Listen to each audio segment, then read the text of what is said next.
Hello guys, welcome back to my channel sharing idea with Shilpa. आज फिर से मैं आप लोगों के लिए एक नई वीडियो लेके आई हूँ। जो मेरे काफ़ी सारे व्यूअर्स हैं और मेरी काफ़ी सारी फ्रेंड्स हैं, ये काफ़ी रिक्वेस्टेड वीडियो है कि बैग फॉर डिलीवरी, हॉस्पिटल के लिए कौन क्या बैग में क्या क्या रखें अपनी डिलीवरी के टाइम पे।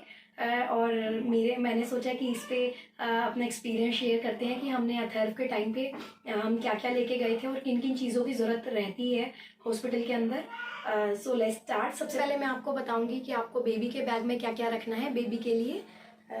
ये देखिए, आपको सबसे पहले उसके कपड़े रखने हैं। आपको कम से कम 8-9 पेयर्स कपड़े रखने हैं उसके। और ये देखिए, आप बटन वाले कपड़े रखोगे तो ज़्यादा इजी रहता है बच्चे को पहनाना, क्योंकि छोटा बच्चा होता है तो उसको थोड़ा डर लगता है नेक से पहनाने में। तो बटन वाले और फुल स्लीव्स के कपड़े ही लेके जाइएगा हॉस्पिटल में। ये जब मैं लेके गई थी, ये 1 ईयर के बच्चे के कपड़े हैं मेरे बेटे के। बट आप 0 साइज के कपड़े लीजिएगा न्यू बॉर्न के लिए, और उनको अच्छे से सैनिटाइज कर लीजिएगा पहले। और कई घरों में तो ये भी होता है कि पहले जब बच्चा पैदा होता है तो नए कपड़े नहीं पहनाते, पुराने पहनाते हैं। तो आप उनको भी अच्छे से सैनिटाइज करके फिर बच्चे को पहनाइएगा। कपड़ों को सैनिटाइज में आपको कुछ नहीं करना है, धोते टाइम हल्का सा उसके बाद थोड़ा डिटोल के पानी में हल्की सी डिटोल डाल के बच्चे के कपड़े उसमें निकाल देने हैं, ताकि अच्छे से सैनिटाइज। आपका बच्चा विंटर का है तो आप अच्छे से वार्मर वगैरह बच्चे के सब लेके जाइएगा। ये भी बटन वाली मिलती है वार्मर भी। तो और आप अगर ऐसी लेना चाहते हैं तो ये भी ले सकते हैं वार्मर। और बच्चे के कपड़े वुलन के भी लेके जाइएगा, क्योंकि वोम से आता है बच्चा तो उसे थोड़ी गर्माइश की ज़रूरत होती है, तो इस चीज़ का ध्यान रखिएगा। ये देखिए, ये बच्चे की कैप और सॉक्स और मिटन्स आते हैं। मिटन्स हाथ के ग्लव्स को बोलते हैं। ये देखिए, छोटे छोटे ग्लव्स, ये स्टार्टिंग में जब अथर्व हुआ था तो हम भी लेके आए थे। और ये सॉक्स होती हैं पैरों की, ये गर्मियों की होती है। और ये वाला पेयर सर्दियों का भी आता है बच्चे का। अगर आपकी विंटर की डिलीवरी है तो बेबी के लिए विंटर के ही लेके आइएगा। थर्ड चीज़ है मेरी नेपीज। आप बेबी की नेपीज है जो वो आप हॉस्पिटल के लिए तो आप कोई भी, जैसे कॉटन की कोई भी आपके पास कपड़ा है। ये मेरी मदर इन लोगों के पास मखमल का कपड़ा था, बिल्कुल सॉफ्ट। ये मैंने पहले ही सैनिटाइज करके अपने 8th मंथ के बाद ख़त्म होते ही मैंने ये स्क्वायर पीसेस काफ़ी सारे काट लिए थे अपने बेबी के लिए। तो मैं काफ़ी सारे लेके गई थी स्क्वायर पीसेस। तो इसका हम लंगोटी बना के, ऐसे नैपी बना के बच्चे की, तो हम यही बांध देते थे और यही डिस्पोज कर देते थे वहीं हॉस्पिटल में। तो इससे काफ़ी इजी रहता था कि वॉश वगैरह का कोई वो सीन ही नहीं था वॉश वगैरह का। तो इस वजह से हमने यही लेके गए थे हम। और अगर घर के लिए तो आप कॉटन नेपीज ले सकते हैं। और ये अथर्व की नानी ने भेजी थी, ये वाली तो मैं आपको एज अ सैंपल दिखा रही हूँ। हमारी प्योर कॉटन की नेपीज थी मेरे बेटे की। तो आप वही स्टिच भी करवा सकते हैं, और कॉटन की नेपीज मार्केट में भी इजिली अवेलेबल है, तो आप वही लीजिएगा डेली रूटीन के लिए बेबी के। अब नेक्स्ट चीज़ है मेरी टॉवल। मैंने एक टॉवल भी रख लिया था, एक फुल साइज का टॉवल भी रखा था, और एक मैंने हैंड टॉवल भी रख लिया था अपने बेटे के लिए, जो भी बेबी होने वाला है। क्योंकि कभी भी ज़रूरत पड़ जाती है। कई बार वो बच्चा जब देते हैं, बच्चा जब नर्सिंग रूम में होता है, उसके बाद जब बच्चा आपको दिया जाता है तो उसके बाद वो टॉवल वगैरह में रैप करने के लिए मांगते हैं कि बेबी को, तो आप लेके जाइएगा ये भी। और मैंने कुछ हैंकी वगैरह भी रख लिए थे कि क्लीन वगैरह करने के लिए बेबी को, तो कई बार ज़रूरत पड़ जाती है, तो आप ये भी रख लीजिएगा। 2 हैंकी रख लीजिएगा, बहुत है। और उसके बाद है रैपर। ये हम रैपर भी लेके गए थे अपने बेबी का, हमने पहले से ही मंगवा रखा था। ये भी ये फर्स्ट ट्राई से मंगवाया था हमने रैपर। तो आप ये रैपर भी रख सकते हैं, या फिर कोई आपके पास शॉल है बेबी के लिए, गर्म शॉल है, या फिर अगर विंटर में है तो उसका ब्लैंकेट लेके जाइएगा आप। और गर्मियां हैं तो आप रैपर वगैरह अच्छे से बच्चे को रैप करने के लिए, जिसमें बच्चा पूरा कवर हो जाए, पूरी स्वेडलिंग हो जाए बच्चे की, तो आप वो लेके जाइएगा। अपने बेबी की दिखा देती हूँ। ये देखिए, बेबी का ब्लैंकेट भी लेके जाइएगा, तो ये भी काफ़ी ज़रूरी रहेगा। नेक्स्ट है मेरी मैटिंग शीट्स। ये देखिए, बेबी की मैटिंग शीट्स है, इसके पीछे प्लास्टिक लगा हुआ है ताकि जो सूसू वगैरह है वो नीचे तक ना जाए बच्चे के बिस्तर में। तो ये देखिए, ये रिमूवेबल है पूरी। अगर एक बार बच्चा बाथरूम कर लेता है तो आप ये हटा के फिर दूसरी चेंज कर सकते हैं ऐसे। तो आप ये इजीली मार्केट में मिल जाएगी आपको। और अगर आप ये नहीं लेना चाहते तो आप कॉटन की बिछोनियाँ ले सकते हैं। मौसम के अकॉर्डिंग लीजिएगा। अगर सर्दी है तो सर्दी की लीजिएगा।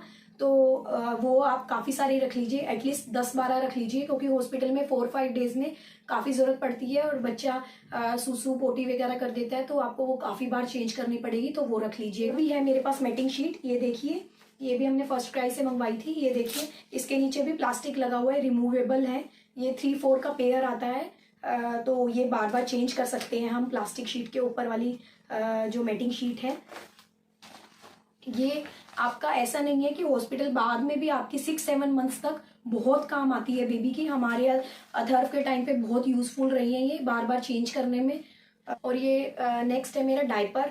और अगर गर्मी है तो डायपर लगाने की ज़रूरत नहीं है। हमने सिर्फ हॉस्पिटल में 4-5 डेज और घर पे आने के बाद भी 10 दिन तक मैंने सिर्फ कॉटन नेपीज यूज़ करी थी, क्योंकि जब बच्चा वॉर्म से आता है तो काफ़ी सेंसिटिव स्किन रहती है, रैशेज वगैरह पड़ने के काफ़ी चांसेस रहते हैं। तो मैंने उस टाइम पे मेरी डिलीवरी हुई थी गर्मियों में, तो मैंने डायपर अवॉइड किया था। अगर आपकी सर्दियों में है, अगर डॉक्टर अलाउड करता है तो आप डायपर यूज़ कीजिएगा। पर इसके साथ मैं एक प्रिकॉशन बताना चाहूँगी कि रैशेज क्रीम के बिना बिल्कुल डायपर मत पहनाइएगा बेबी को, क्योंकि रैशेज अगर एक बार पड़ जाएंगे स्टार्टिंग में ही बच्चे को तो ठीक होना बड़ा मुश्किल हो जाता है। और रैशेज क्रीम मैंने आपको पहले भी बताया था कि हम हिमालय की रैशेज क्रीम यूज़ करते थे अपने बेबी के ऊपर, जो अभी भी कर रहे हैं। तो आप वही यूज़ कीजिए। कोकोनट ऑयल भी लेके जाइएगा, आपके लिए भी काम आ सकता है, बेबी के लिए भी काम आ सकता है, कहीं भी लगाना हो तो आप कोई भी कोकोनट ऑयल जो बेस्ट हो वो लेके जाइएगा। अगर आपको रैशेज क्रीम वगैरह नहीं लगानी है तो आप कोकोनट ऑयल भी लगा सकते हैं बेबी के। अच्छे से सुसु वाली जगह को अच्छे से ड्राई करके आप कोकोनट ऑयल या फिर रैशेज क्रीम अप्लाई करके फिर डायपर पहनाइएगा बेबी को, जब भी पहनाइएगा। नेक्स्ट है मेरा सैनिटाइजर। सैनिटाइजर ज़रूर यूज़ कीजिएगा।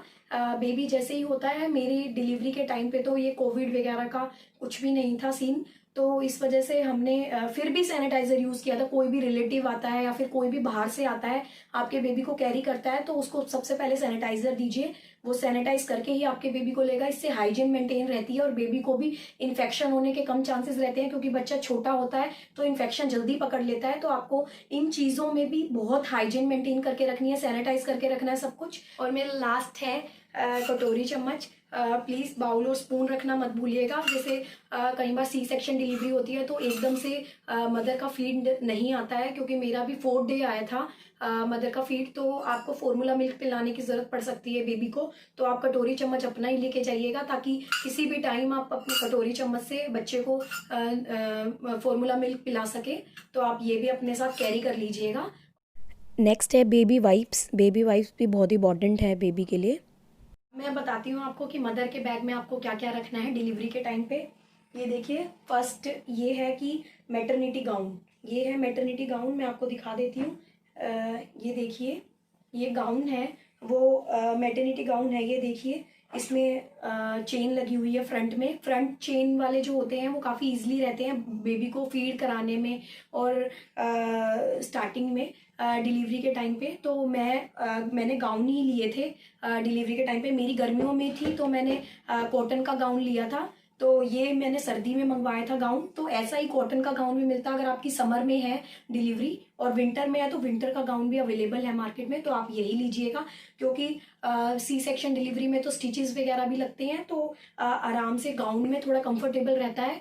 और नॉर्मल डिलीवरी में मुझे लगता है कि गाउन ज़्यादा कंफर्टेबल रहता है, तो आप ये ले लीजिएगा। सेकंड है पेपर्स। आप ये पेपर ज़रूर लेके जाइएगा डिलीवरी के।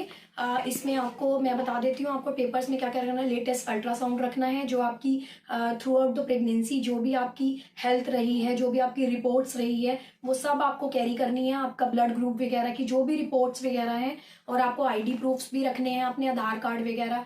अगर आपका हॉस्पिटल वगैरह में कोई इंश्योरेंस है डिलीवरी का, या फिर कुछ भी ऐसा है जो आपके अंडर में आता है हॉस्पिटल, तो आपको वो डॉक्यूमेंट सारे कैरी करने हैं इंश्योरेंस वगैरह के।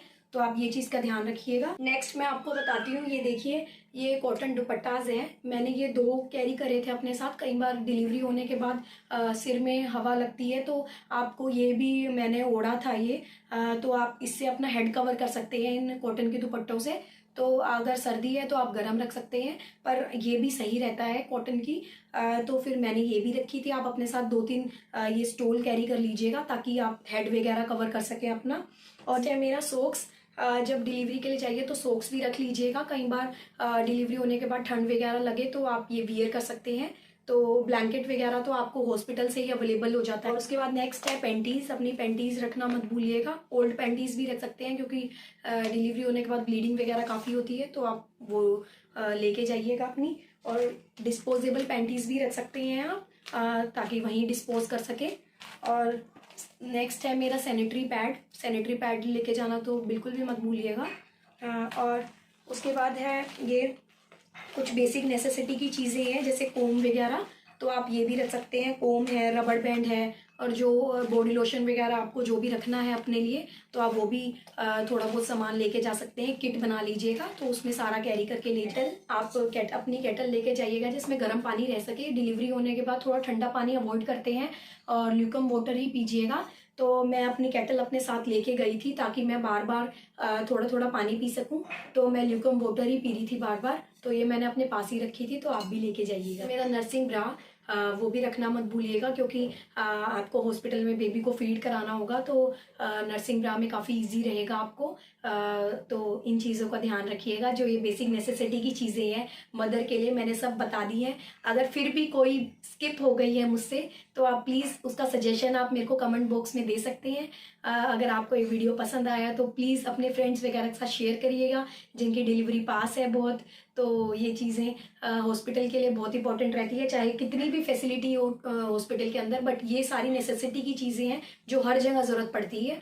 तो आप ये अपने साथ कैरी करके लीजिएगा। You like my video, do like and subscribe my channel and share with your friends and dear one. Thank you so much.